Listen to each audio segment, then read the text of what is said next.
미스트로스워에서 최종 3위를 차지한 홍성윤. 그런데 사람들을 더 놀라게 한 것은 그녀의 무대 실력만이 아니었습니다.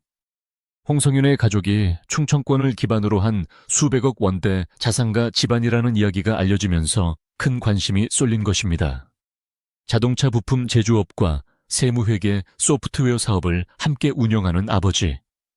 여기에 기업 가치와 부동산, 금융자산까지 더하면 가족 전체의 자산 규모가 약 500억 원에서 800억 원에 이를 수 있다는 분석도 나왔습니다. 하지만 홍성윤의 진짜 이야기는 돈만으로 설명되지 않습니다. 화려한 경제적 배경 뒤에는 딸의 꿈을 지켜준 가족의 희생과 오랜 시간, 자신의 실력을 증명해온 홍성윤의 집념이 함께 자리하고 있었습니다. 홍성윤은 2002년 대전광역시 동구에서 태어났습니다. 어린 시절부터 남다른 감수성과 음악적 재능을 보였던 그녀는 훗날 국악소녀 감성거인, 대전의 딸이라는 별명으로 불리게 됩니다. 무대에서 보여준 깊은 감정선과 탄탄한 발성, 그리고 한국 전통 음악의 정서를 대중적인 감각으로 풀어내는 능력은 다른 참가자들과 분명한 차이를 만들었습니다. 많은 시청자들은 그녀의 울림 있는 목소리에서 가수 이선희를 떠올리기도 했습니다. 홍성윤은 단순히 트로트 오디션을 통해 이름을 알린 참가자가 아닙니다. 그녀는 국립전통예술고등학교를 거쳐 서울예술대학교 한국음악과에서 수학한 정통 국악 기반의 아티스트입니다. 처음부터 대중적인 성공만을 목표로 한 것이 아니라 한국 전통음악의 기본과 깊이를 오랜 시간 익힌 뒤 트로트와 대중음악으로 영역을 넓혀 온 것입니다. 이 때문에 홍성윤의 무대는 단순한 노래, 경연 이상의 힘을 가졌습니다. 국악의 호흡과 트로트의 감정, 현대적인 무대 감각이 한 사람 안에서 동시에 나타났기 때문입니다. 홍성윤의 성장 배경에서 가장 먼저 언급되는 인물은 아버지 홍기표 대표입니다. 파일의 내용에 따르면 그는 충청권에서 오랜 기간 사업 기반을 다져온 기업가로 소개됩니다. 대표 기업으로 언급된 유진전공은 자동차 부품 제조업을 중심으로 운영되는 회사이며 본사 역시 충청권에 자리한 것으로 전해집니다. 자동차 부품 산업은 단순히 제품을 만들어 파는 사업이 아닙니다. 안정적인 기술력과 설비 투자 납품망, 거래처와의 신뢰가 모두 갖춰져야 오랜 기간 유지될 수 있는 분야입니다. 파일에서는 이 회사의 매출 규모가 약 453억 원 수준이며 직원 수는 10명 이상이라고 설명합니다. 이 수치만 놓고 보더라도 일반적인 영세 사업체와는 다른 규모입니다. 특히 자동차 부품 기업은 연매출만으로 가치를 평가하기 어렵습니다. 공장 부지와 생산 설비, 거래 구조, 누적 수익, 향후 현금 창출 능력까지 함께 봐야 하기 때문입니다. 이런 요소를 종합해 일부에서는 유진전공의 기업 가치가 약 1,500억 원 이상으로 평가될 가능성도 이야기합니다. 다만 이 수치는 공개된 공식 자료만으로 확정하기 어려운 추정치라는 점은 분명히 해야 합니다. 더 흥미로운 점은 홍기표 대표의 사업이 제조업에만 머물지 않았다는 것입니다. 파일에 따르면 그는 자동차 부품 제조업뿐 아니라 세무회계 소프트웨어 관련 사업도 운영하는 것으로 전해집니다. 이 사업은 대전과 세종 충청권의 기업 고객을 중심으로 안정적인 거래망을 형성한 구조로 설명됩니다. 제조업이 공장과 설비 같은 유형 자산을 축적하는 사업이라면 소프트웨어 사업은 반복적인 판매와 유지 관리 수익을 통해 현금 흐름을 만들 수 있습니다. 두 사업이 동시에 안정적으로 운영된다면 한쪽은 실물 자산을, 다른 한쪽은 유동성 높은 수익을 책임지는 구조가 됩니다. 이런 사업 기반과 부동산 금융 자산을 함께 고려해 파일에서는 홍성윤 가족의 총자산이 약 500억 원에서 800억 원 수준으로 추정될 수 있다고 설명합니다. 물론 개인 재산은 공개되지 않았기 때문에 정확한 금액을 단정할 수는 없습니다. 그러나 제조업법인의 가치 공장과 토지 지역 사업 네트워크, 소프트웨어 사업의 현금 흐름까지 합산하면 수백억 원대 자산가 집안으로 볼 수 있다는 분석입니다. 파일은 이런 경제적 배경이 대한민국 기준 상위 1% 안에 들어갈 가능성을 보여준다고도 말합니다. 그러나 중요한 것은 단순히 부유한 집안에서 태어났다는 사실이 아닙니다. 이 경제적 기반이 홍성윤의 예술 인생에 어떤 방식으로 작용했는지가 더 중요합니다. 국악은 전통과 열정만으로 버틸 수 있는 분야가 아닙니다. 오랜 개인 교습과 악기 관리 대회, 준비 무대 의상, 교통비 반주 비용이 계속 들어갑니다. 특히 명인에게 직접 배우는 과정이 중요한 국악계에서는 좋은 스승을 만나기 위한 시간과 비용도 매우 큽니다. 가야금 같은 고급 악기는 가격이 수천만 원에 이를 수 있고 실력이 성장할 때마다 연주자의 손과 스타일에 맞는 악기로 바꿔야 하는 경우도 있습니다. 전국 경연대회에 참가할 때도 참가비만 필요한 것이 아닙니다. 의상과 이동 숙박 반주 연습실 비용이 함께 들어갑니다. 이런 요소를 모두 합치면 파일에서는 홍성윤의 국악교육에 최소 15억 원에서 20억 원 수준의 비용이 들었을 가능성을 제기합니다. 이 역시 공식적으로 확인된 금액은 아니지만 그녀가 걸어온 엘리트 교육 과정이 결코 평범한 부담은 아니었다는 점을 보여주는 수치입니다. 그렇다고 홍성윤의 성공을 돈의 결과로만 볼 수는 없습니다. 좋은 환경과 비싼 레슨을 제공받는다고 해서 누구나 사람의 마음을 움직이는 가수가 되는 것은 아닙니다.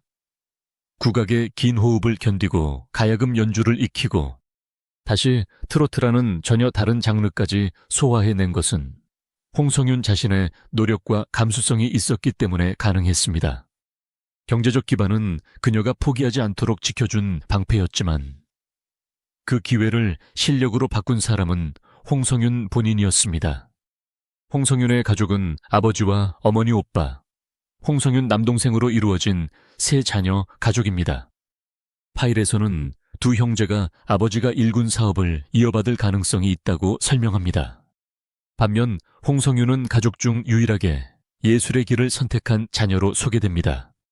형제들이 경영과 사업의 길을 준비할 가능성이 높은 상황에서 홍성윤만 국악과 무대 예술이라는 전혀 다른 길을 선택한 것입니다. 이것은 가족 내부의 이해와 역할 분담이 없었다면 쉽게 이루기 어려운 선택이었습니다. 홍성윤의 성장 과정에서 가장 가까운 곳을 지킨 사람은 어머니였습니다. 많은 사람들은 아버지의 경제력에만 주목하지만 실제로 어린 홍성윤의 레슨과 연습을 책임진 사람은 어머니였습니다. 당시 주요 레슨은 서울에서 이루어졌고 대전에 살던 어린 학생이 서울까지 정기적으로 오가는 일은 결코 쉽지 않았습니다. 어머니는 긴 이동을 함께 했고 레슨 일정을 챙겼으며 무거운 가야금을 관리하고 연습 환경을 만들어 주었습니다. 딸이 혹독한 훈련에 지치거나 마음이 흔들릴 때마다 가장 가까운 곳에서 다시 일어설 수 있도록 붙잡아준 사람도 어머니였습니다. 홍성윤의 인생을 바꾼 결정적인 순간은 중학교 시절 찾아왔습니다. 아버지와 함께 영화 서편제를 본 것입니다. 판소리와 소리꾼의 삶을 다룬 이 작품은 어린 홍성윤에게 강렬한 충격을 주었습니다. 영화 속에서 울려 퍼지는 소리와 예술을 향한 집념 전통 음악의 깊은 정서는 그녀의 마음을 완전히 바꾸었습니다. 이전까지 음악을 좋아하는 학생이었다면 그날 이후에는 음악에 몰입하는 사람이 되었다고 파일은 설명합니다. 가야금을 잡은 뒤 홍성윤의 연습량은 주변 사람들을 놀라게 했습니다. 하루 대부분의 시간을 연습에 쏟았고 손가락이 아플 정도로 현을 뜯으며 소리를 익혔다고 전해집니다. 그리고 시작한 지 불과 3개월 만에 전국대회에서 입상하는 성과를 거두었습니다. 이 장면은 홍성윤이 단순히 좋은 환경을 가진 학생이 아니라 실제로 뛰어난 재능과 집중력을 지닌 음악가라는 사실을 보여줍니다. 홍성윤에게 가장 깊은 영향을 준 가족은 할머니였습니다. 부모가 사업과 일로 바쁜 시간을 보내던 어린 시절 그녀의 곁을 지켜준 사람이 할머니였습니다. 할머니는 집에서 늘 라디오를 틀어놓고 오래된 트로트 노래를 들었습니다. 홍성윤은 그 곁에서 자연스럽게 트로트를 접했고 훗날 국악과 트로트를 연결하는 감각을 키울 수 있었습니다. 할머니는 손녀가 가야금을 연주할 때마다 누구보다 기뻐했고 그 소리를 세상에서 가장 아름다운 음악이라고 칭찬해 주었다고 합니다. 하지만 할머니는 홍성윤이 전국적인 스타가 되는 모습을 직접 보지 못한 채 세상을 떠났습니다. 홍성윤에게 할머니는 단순한 가족이 아니었습니다. 음악을 처음 들어준 청중이었고 누구보다 먼저 재능을 믿어준 응원자였습니다. 그 상실은 오랫동안 그녀의 마음에 남았습니다. 그 감정은 미스트로스 4 결승 무대에서 다시 나타났습니다. 홍성윤이 선택한 곡은 가수 이선희의 인연이었습니다. 많은 사람들에게는 감성적인 경연곡이었지만 홍성윤에게는 하늘에 있는 할머니에게 보내는 노래였습니다. 무대에서 흘러나온 목소리는 단순한 기술을 넘어섰습니다. 한 소절 한 소절에 그리움과 감사 미쳐 전하지 못한 마음이 담겼습니다. 객석에서는 눈물을 훔치는 관객들이 나타났고 방송을 지켜보던 시청자들도 깊이 공감했습니다. 이 무대가 홍성윤의 가장 인상적인 순간 중 하나로 기억되는 이유입니다. 홍성윤이 결승에 오르자 고향 대전에서도 큰 응원 움직임이 일어났습니다. 지역 언론은 연이어 그녀의 소식을 전했고 시민들 사이에서는 대전의 딸을 응원하자는 분위기가 형성됐습니다. 문자 투표 참여를 독려하는 움직임까지 이어지면서 지역 전체가 하나의 응원 캠페인처럼 움직였습니다. 그 과정에서 홍성윤은 자연스럽게 대전의 딸이라는 상징적인 별명을 얻게 되었습니다.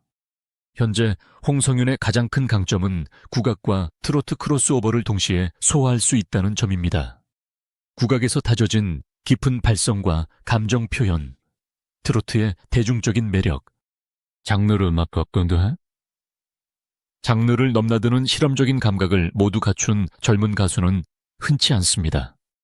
그래서 음악 관계자들은 홍성윤이 앞으로 한국 트로트 시장에 새로운 흐름을 만들 가능성이 있다고 평가합니다. 결국 홍성윤의 이야기는 수백억 원대 자산가 가문의 딸이라는 한 문장으로 끝나지 않습니다. 아버지의 사업과 경제력은 그녀에게 기회를 제공했습니다. 어머니의 헌신은 그 기회를 계속 이어갈 수 있게 했습니다. 할머니의 사랑은 그녀의 음악에 감정을 심어주었습니다. 그리고 홍성윤 본인의 집념과 노력은 그 모든 조건을 실제 무대 위의 실력으로 바꾸었습니다. 미스트로스 4 최종 3위라는 결과는 단순한 행운이 아니었습니다. 2002년 대전에서 태어난 한 소녀가 가족의 지지와 자신의 재능을 바탕으로 오랜 시간 쌓아 올린 결과였습니다. 이제 사람들의 관심은 그녀의 집안이 얼마나 부유한 게만 머물지 않습니다. 국악과 트로트, 크로스오버를 연결할 홍성윤이 앞으로 한국 음악계에서 어떤 새로운 길을 만들 것인지 그 다음 무대가 더 큰 기대를 받고 있습니다.